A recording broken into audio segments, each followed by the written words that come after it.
네, 안녕하세요, 여러분. 칸트 강의, 칸트 10번째 강의 이렇게 시작을 해보도록 하겠습니다. 날이 조금 오늘은 좀 풀린 것 같은데 날씨가 어떤지 또 들으시는 분들 계신 곳 날씨는 어떤지 잘 모르겠네요. 네.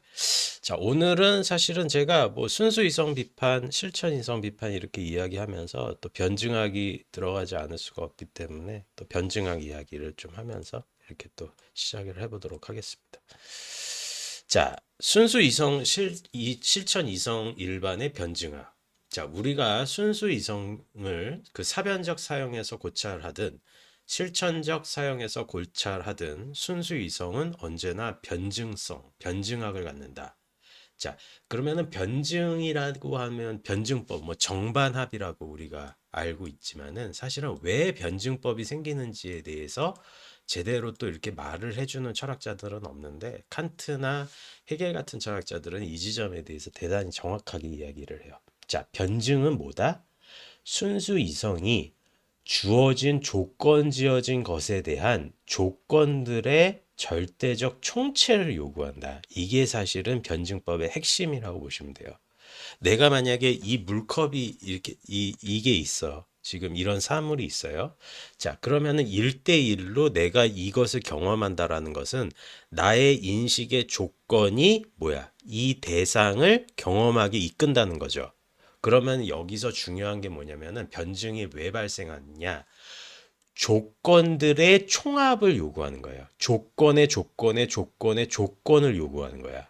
그래서 그 조건들의 절대적인 완전성과 총체성과 무결점을 이 조건들을 추론하는 지성, 순수 이성이 원한다라는 얘기예요. 그렇기 때문에 변증학이 발생할 수밖에 없다는 얘기예요.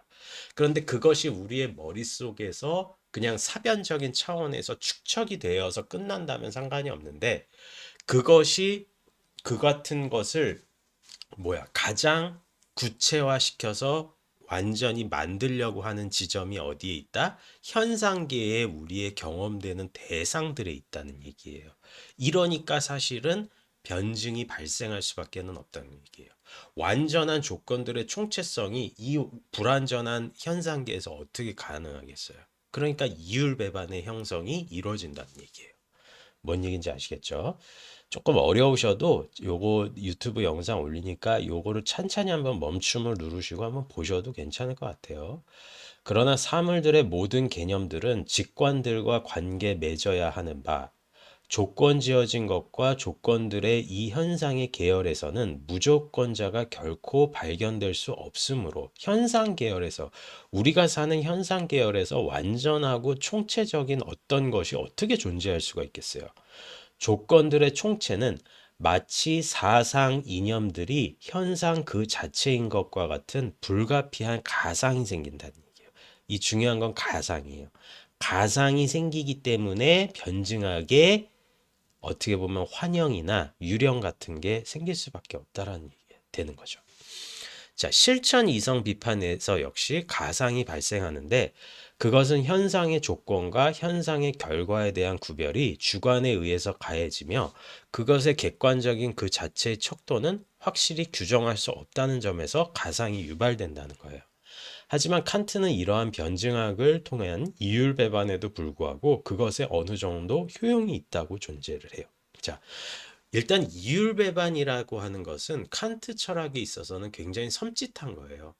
해겔 철학에서는 속된 얘기로 정과 반이 합쳐져서 더 나은 다른 체계로 하나로 이행을 이끄는데 칸트 체계에서는 이율배반이 발생하면 그 너머로 넘어갈 수가 없어요.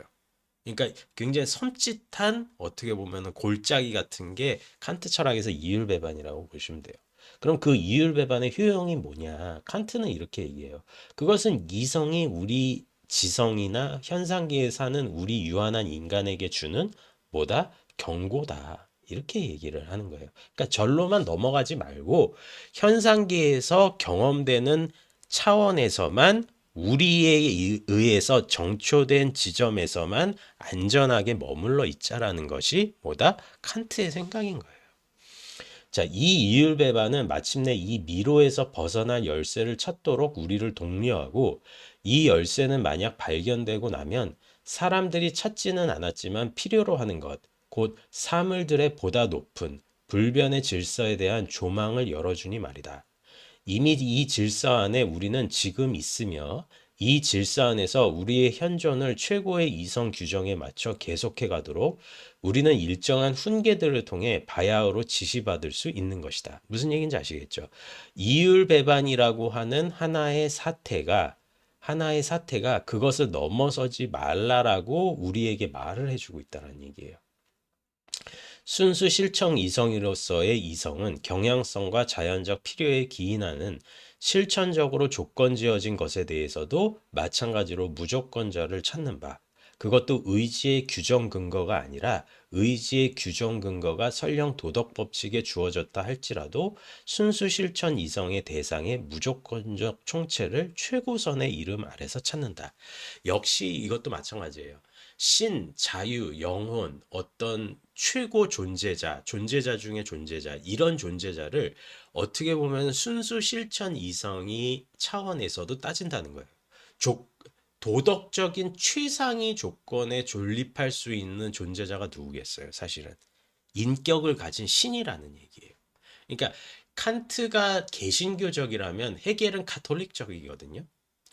이게 무슨 차이냐면은 칸트나 헤겔이나 어떤 의미에서는 굉장히 기독교적인 사람들이에요. 그런데 칸트 같은 경우는 내가 행동하고 내가 도덕적인 행위를 정초하는 것이 초험적인 상태, 초월적인 영역에 존재하는 신이라는 절대자의 객관적 실제성을 담보해 준다라고 이야기를 하거든요.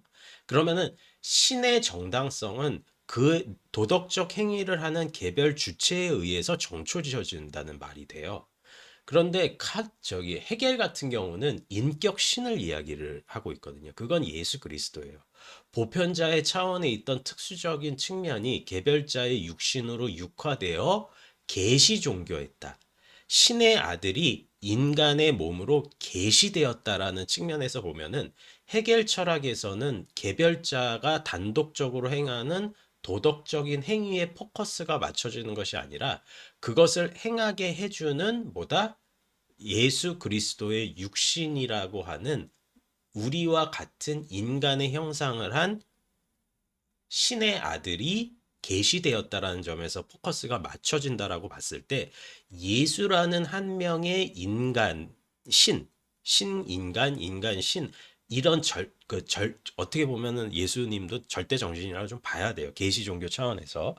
그렇게 보면은 그 사람을 따라가고 그 사람에 의해서 주체가 가지고 있는 도덕적인 차원을 매개해야 된다라고 얘기하지, 주체 자체가 능동적으로 자신의 행위를 도덕적으로 정초한다라는 것에서 의미가 있지 않다라고 하는 것이 헤겔의 의견이에요. 그러니까 아주 더 간단하게 얘기하면 칸트는 주체를 극대화시켰고 헤겔은 주체의 힘을 약소화시켰다. 이렇게 보시면 될 것 같아요. 자, 어쨌든 칸트 역시도 무조건적인 조건의 계열의 총체적인 차원의 지점을 도덕적 실천 이성 비판에서도 찾고 있고, 그거를 어디에서 찾는다? 이 사람도 최고선 혹은 조금 더 나아가면 신이라는 이름에서 찾고 있어요.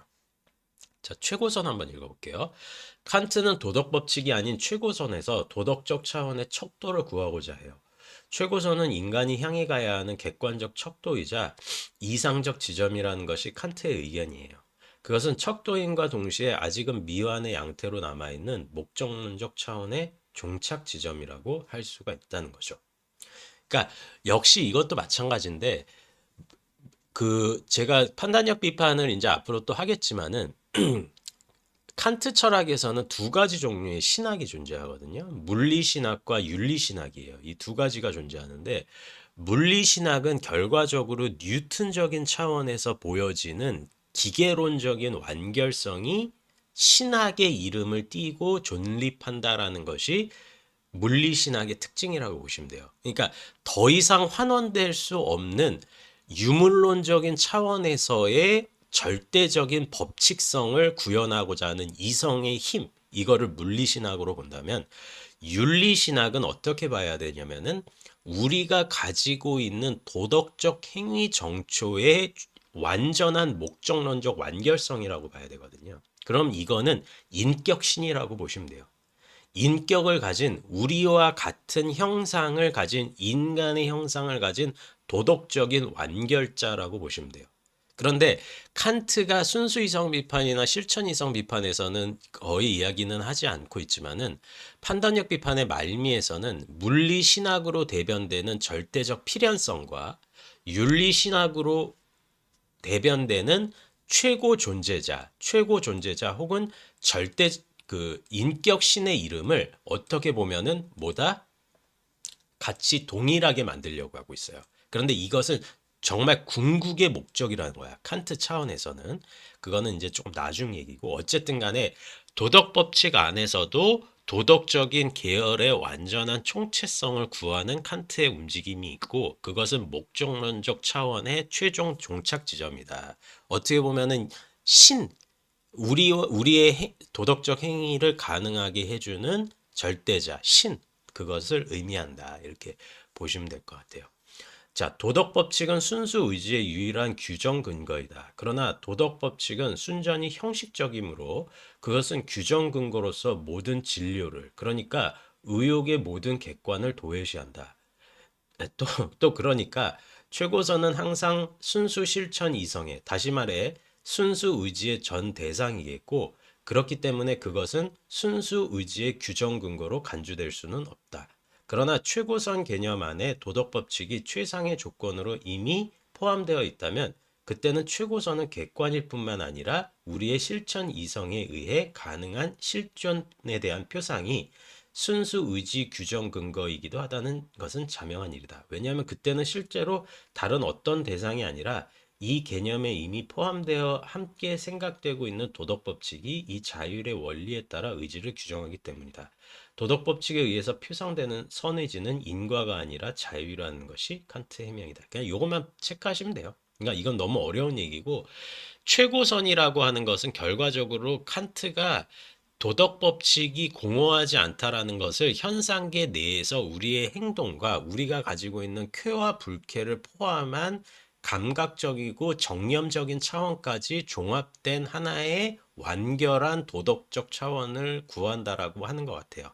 그렇기 때문에 도덕 법칙에 의해서 표상되는 것은 선의지나 인과가 아니라 선의지는 인과가 아니라 자율이라는 거죠. 왜냐하면 현상계에서 우리가 자발적으로 행동해서 그것을 통해서 쾌와 불쾌라는 감각적이고 경험적인 정념이 일으켜진다는 거잖아요. 그렇기 때문에 이것이 도덕 법칙을 공허하게 만들지 않는다는 것이고 이것이 최고선이라 이것이 선의지의 차원이다라는 것이 칸트의 의견이라고 볼 수가 있겠죠. 자, 제2장에서 최고선의 개념 규정에서 순수 이성의 변증학. 칸트는 최고라는 개념을 최상을 의미한과 동시에 완벽을 의미한다라고 지적을 해요. 그러니까 이거는 뭐 다 지당한 얘기겠죠. 제가 앞서서도 말씀드렸듯이 절대적 총체성이라는 차원은 결과적으로 절대적으로 완벽하고 무결점하다라는 것을 또한 전제한다라고 볼 수가 있겠죠. 그리고 완벽에 대해서는 그것이 전체이자 총체라고 말하고 있는 거고 이는 목적론적 체계의 완성의 귀결로 해석될 여지가 있다는 것이죠. 칸트는 최고선이 가지고 있는 중의적인 측면에 주목하는데 덕의 준칙들이 자기 행복의 준칙들에 연맹적으로 종합될 수 있느냐 하는 가능성에 주목하고 있는 것입니다. 네.